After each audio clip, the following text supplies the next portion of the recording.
13 तारखेला सोमवारपासून सुरू होत आहे सोमवती अमावस्या। 13 तारखेला संध्याकाळी 6:50 अमावस्या प्रारंभ होणार आहे आणि ही अमावस्या समाप्त होणार आहे 14 तारखेला म्हणजेच की मंगळवारी, ज्याला आपण दर्शी अमावस्या म्हणतो।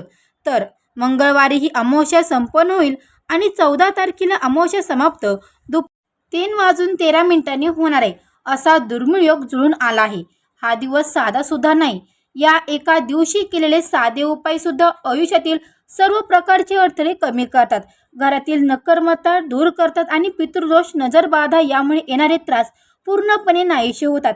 विशेष म्हणजे आज मी तुम्हाला जो उपाय सांगणार आहे तर तो तुम्ही पूर्ण श्रद्धेने केला तर तुमच्या मागचा पितृदोष कायमचा दूर होईल, हे मी खात्रीने सांगते। हा उपाय श्रद्धेने केल्यावर घरातील सततचे वाद, पैशाची अडचणी, व्यवसाय व नोकरीतले अडथळे, मुलांची प्रगती न होणे अशा अनेक गोष्टींमध्ये बदल जाणवतो। ही गोष्ट तुम्हाला कुठेही मिळणार नाही, त्यामुळे हा व्हिडिओ अगदी शेवटपर्यंत नक्की पहा।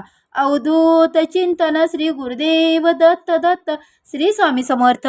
नमस्कार मंडळी, तुम्हा सर्वांचं दत्त दिव्य शक्ती या चॅनलमध्ये मी स्वागत करते। तुम्ही जर आपल्या चॅनलवर नवीन आले असाल तर आपल्या चॅनलला आता सबस्क्राईब करा। कमेंट बॉक्समध्ये श्री स्वामी समर्थ मात्र लिहायला विसरू नका। चला तर मंडळी, वेळ न घालवता आपण आपल्या आजच्या व्हिडिओला सुरुवात करूया। पहा मंडळींनो, प्रत्येक दिवस सुखात, ऐश्वर्यात आणि निरोगी जावा अशी मी स्वामींच्या पवित्र चरणी मनापासून प्रार्थना करते। मंडळींनो, ताईंनो, दादांनो, 13 तारखेला सोमवारपासून सुरू होणारी ही सोमवती अमावस्या आणि 14 तारीख मंगळवारची दर्शी अमावस्या खूप खास मानली जाते, कारण सोमवारी 6:50 सुरू होणारी सोमवती अमावस्या आणि मंगळवारी दुपारी 3:13 समाप्त होणारी ही अमावस्या स्वतःमध्ये खूप मोठा योग मानला जातो। या दिवसाचं महत्त्व अनेक पटीने वाढतं आणि अनेक लोक या दिवशी पूजा, दानधर्म, पितरांसाठी तर्पण आणि विविध उपाय करत असतात, कारण या दिवशी केलेल्या सेवेला विशेष फळ मिळतं असं मानलं जातं। बऱ्याच लोकांच्या आयुष्यात एक ना एक समस्या सतत सुरू होत असतात।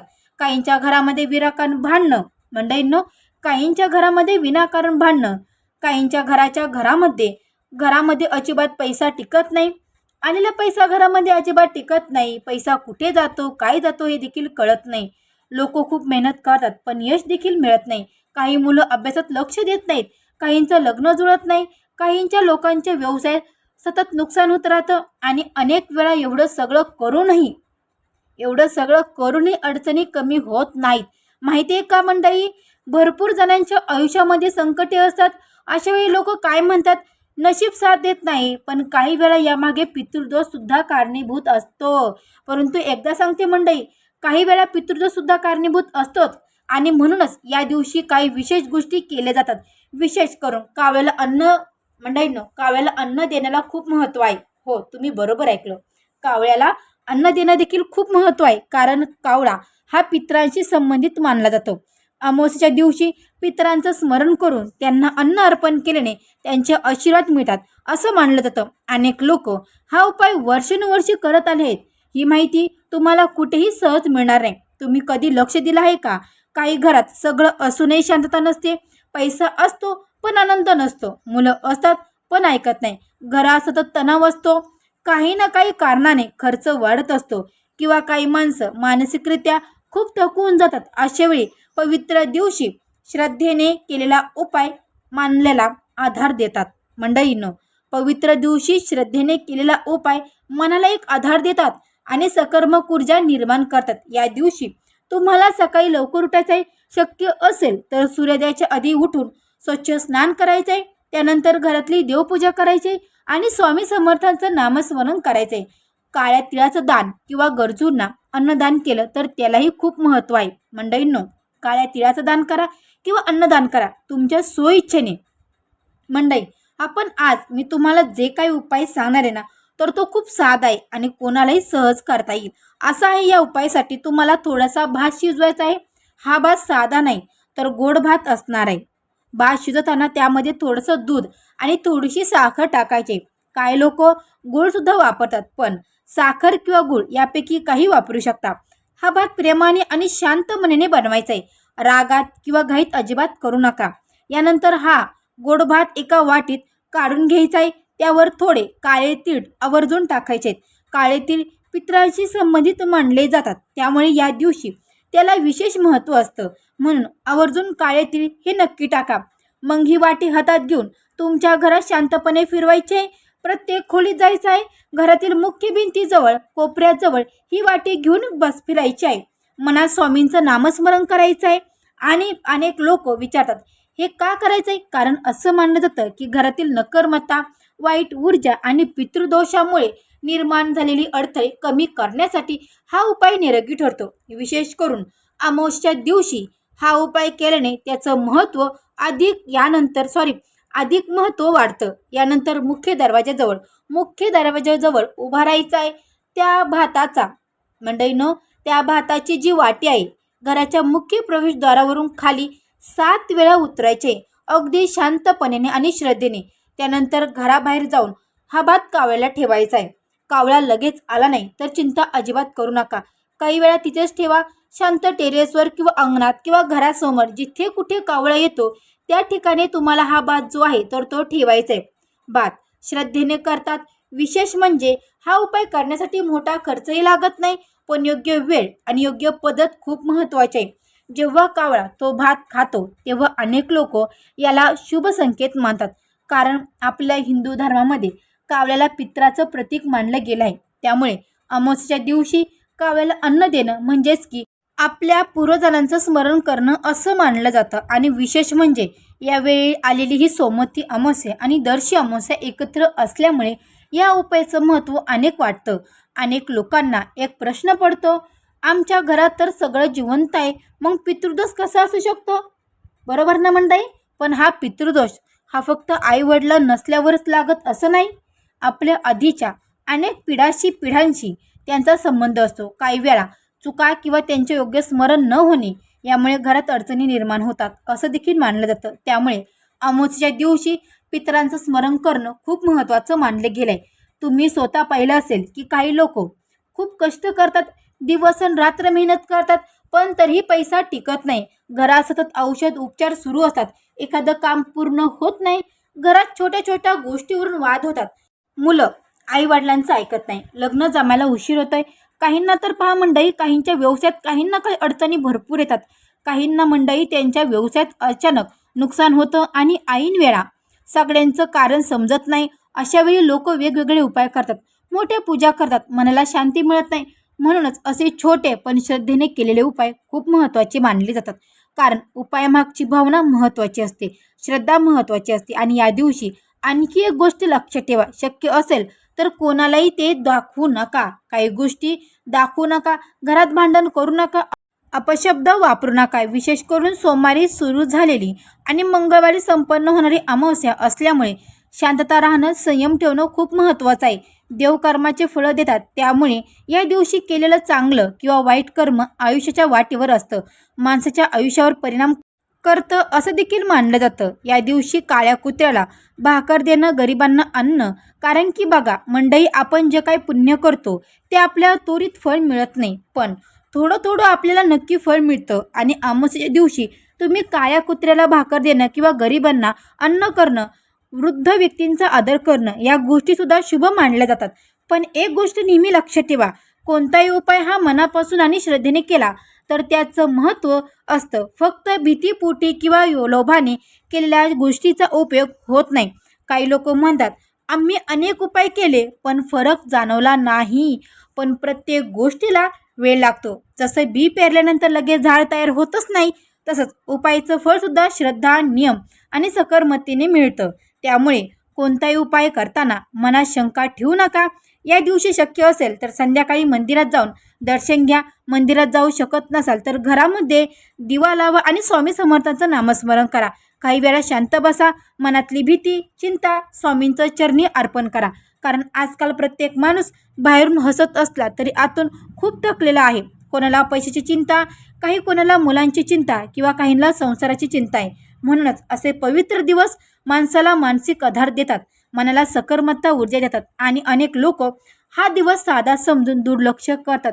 पण काही दिवसाचे खूप महत्त्व मोठे असतात. विशेष करून 13 आणि 14 तारखेला आलेला हा महायोग पुढील काही वर्ष सहज येणार नाही. त्यामुळे हा दिवस वाया जाऊ देऊ नका. श्रद्धेने हा छोटासा उपाय नक्की करा. एक महत्त्वाची गोष्ट, हा उपाय करताना मनामध्ये कुठंही द्वेष ठेवू नका, कारण सकारात्मक ऊर्जा जसे की लवकर येत नाही, पण नकारात्मक विचारामुळे सुद्धा घरातील वातावरण बिघडतं. म्हणून या दिवशी शक्य तितकं शांत राहा, देवाचंच नामस्मरण करा, घरातल्या मोठ्यांचा आशीर्वाद घ्या. काही वेळा लोक उपाय केल्यानंतर लगेच परिणाम शोधतात, पण खरं पाहिलं तर अनेक वेळा बदल हळूहळू जाणवायला सुरुवात होते. घरातील वातावरण बदलतं, मन शांत राहतं, कामामध्ये अडथळे कमी होतात आणि सगळ्यात महत्त्वाचं म्हणजे माणसामध्ये सकारात्मक विचार वाढवायला लागतात. या दिवशी अजून एक महत्त्वाची खूप गोष्ट आहे मंडळींनो, अजून एक महत्त्वाची गोष्ट खूप आहे ती मानली म्हणजे आपल्या घरातील वातावरण तुम्ही लक्ष दिलं असेल. काही घरात सतत तणाव असतो, सकाळपासून रात्रीपर्यंत काही ना काही कारणाने वाद होतात. मंडळींनो, एखादी गोष्टसुद्धा मोठ्या भांडणात म्हणजे एखादी गोष्ट असते तर ती मोठ्या भांडणात बदलते आणि मग हळूहळू घरातलं आनंदी कमी व्हायला लागतात. अशा वेळी लोक म्हणतात, घरावर कोणाची तरी नजर वाईट आहे का? पण प्रत्येक वेळी तसं असतं का? असं नाही.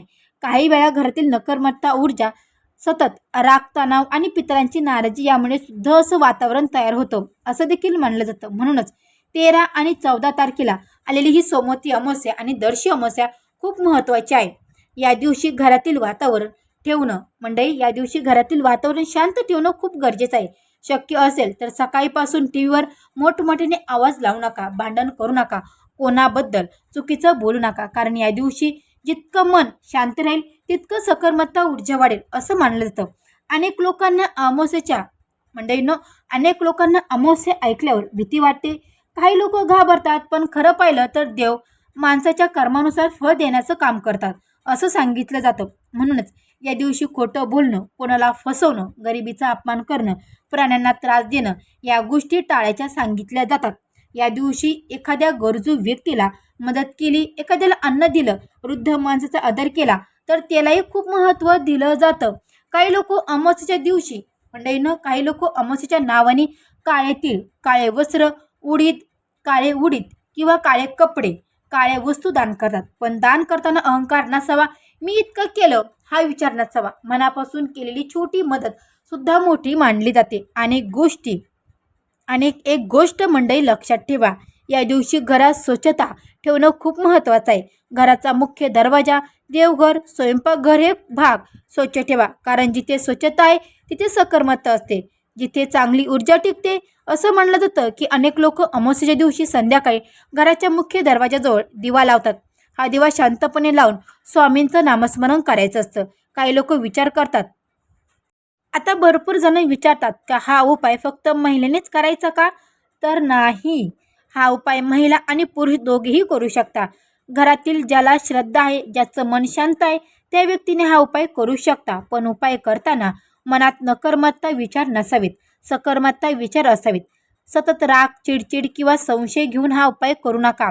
या दिवशी शक्य असेल तर काळ्या मुंग्यांना साखर टाकणं शुभ मानलं जातं. काही लोक पिंपळाच्या झाडाला पाणी घालतात, पण लक्ष ठेवा, कोणताही उपाय हा आपल्याला श्रद्धेचा भाव असतो, त्यामुळे दुसऱ्यांना घाबरवण्यासाठी किंवा चुकीची भीती पसरवण्यासाठी अशा गोष्टी वापरू नका. आजकाल सोशल मीडियावर अनेक प्रकारच्या गोष्टी सांगितल्या जातात. हे केलं तर नुकसान होईल, तो उपाय नाही केला तर संकट येईल, अशा प्रकारच्या भीती निर्माण केल्या जातात. पण देव आणि श्रद्धा ही भीतीसाठी नसते, श्रद्धा माणसाला आधार देण्यासाठी असते. आणि म्हणूनच हा उपाय सुद्धा शांत मनाने आणि विश्वासाने करायचा आहे. त्यामुळे स्वतःवर विश्वास करा, विश्वास ठेवा आणि विचार करा. जेव्हा माणूस मनापासून प्रार्थना करतो, देवाचं नाम घेतो, घरातील लोकांशी प्रेमाने वागतो, गरजूंना मदत करतो, तेव्हा त्यांच्या आयुष्यात सकारात्मक बदल यायला सुरुवात होते. त्यामुळे फक्त उपाय करून थांबू नका. तुमचं बोलणं, तुमचं वागणं, विचारसुद्धा चांगले ठेवा. या दिवशी शक्य असेल तर काही वेळा एकांतरमध्ये बसा, मोबाईल बाजूला ठेवा, मन शांत करा, स्वामी समर्थांचं नामस्मरण करा. आणि अनेक वेळा बाहेरच्या अडचणीपेक्षा माणूस स्वतःच्या विचारांना जास्त ग्रह असलेला असतो. सततची चिंता, भीती, काळजी यामुळे मन थकून जातं. अनेक वेळा जेव्हा मन थकतं तेव्हा प्रत्येक गोष्ट कठीण वाटायला लागते. त्यामुळे या प्रत्येक दिवशी देवाजवळ फक्त एकच प्रार्थना करा, माझ्या घरात सुख, शांती, समाधान राहू दे.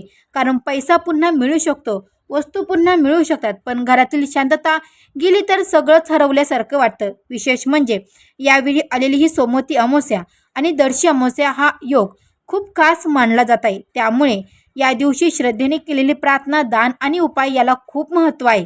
अनेक लोक या दिवशी आतुरतेने वाट पाहतात आणि पूर्ण पूर्ण श्रद्धेने सेवा करतात. ही माहिती तुम्हाला कुठेही सहज मिळणार नाही. त्यामुळे 13 आणि 14 जुलैचा हा दिवस साधा समजून दुर्लक्षित करू नका. श्रद्धेने हा उपाय करा आणि स्वामींवर विश्वास ठेवा. बाकी सर्व तुमच्या इच्छेवर सोडा. व्हिडिओ आवडला असेल तर या व्हिडिओला नक्की लाईक करा, चॅनलला सबस्क्राईब करा.